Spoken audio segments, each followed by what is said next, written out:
This is a statement in Isaiah basically saying the world is falling apart. Staring back at Israel, saying judgment is turned away backward and justice stands afar off. For truth is fallen in the street and equity cannot enter. What's a God to do? And he saw that there was no man, and he wondered that there was no intercessor.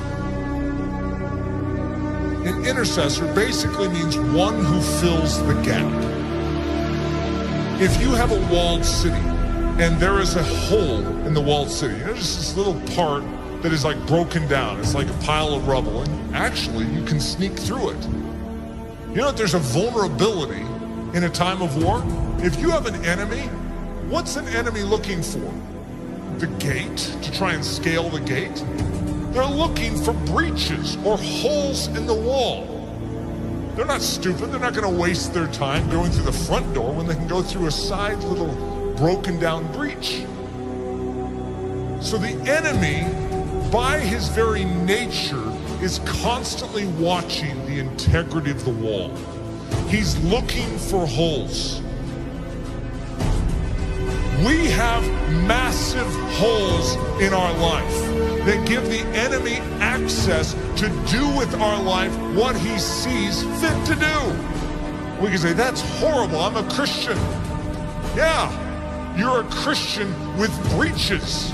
You are not supposed to be a Christian with breaches. One of the key definitions of Christianity could be a man or a woman whose walls are repaired, who is made strong. Why? So that they are useful to God and they're not just constantly inwardly fighting demons. They can be outward focused. God says to Israel, I will bless you so that you can become a blessing to the nations. God's pattern is to make you strong so that you're useful. There is a hedge that is supposed to be built up around your life, and it very likely isn't. You need a strong man. You need someone who can step in and fight off that enemy to make you strong so that you can start focusing outward instead of on your own issues.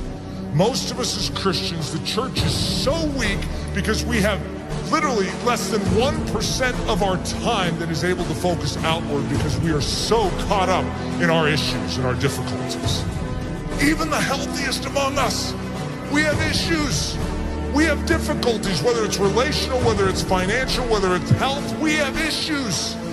And there's a dying world out there. You know that estimated 150,000 people died and went to hell today? Let's think about this. What did we all do about it? Did we take a step forward in beginning to do something about it? Or are we just stemming the tide from our life falling apart even more than it is? We are living on the defensive instead of the offensive. What we need is the same thing God was looking for back then. The walls are broken down. The city is in disrepair. Israel is without a defender. Where's the intercessor? You know who Jesus Christ was? In a nutshell, he's the intercessor. He's the man who stands in the gap. He's the strong man who came and took the full blow upon himself so that we could gather our wits spiritually and awaken and say, I'm in. Thank you for rescuing me. Literally, he took the blow. Everything that was aimed right at you to absolutely decimate your life, he took it square on. Without even a whimper, he took it for the joy that was set before him because he valued you so much. He took the blow.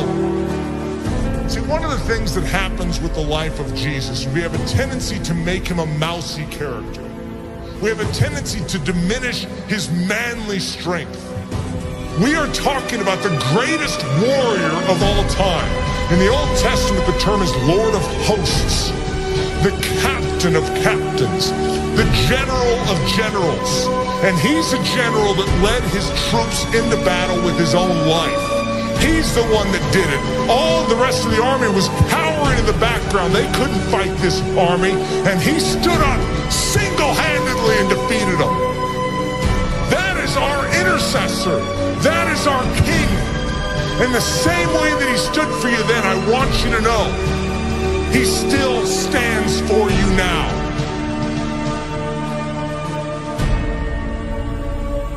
When you behold the cross, and you behold the resurrected Christ, and when you behold the ascended Christ who sits at the right hand of the Father, you no longer will just remain where you are. You will say, God, do it all within me. For your glory, make me strong. Make me strong to give.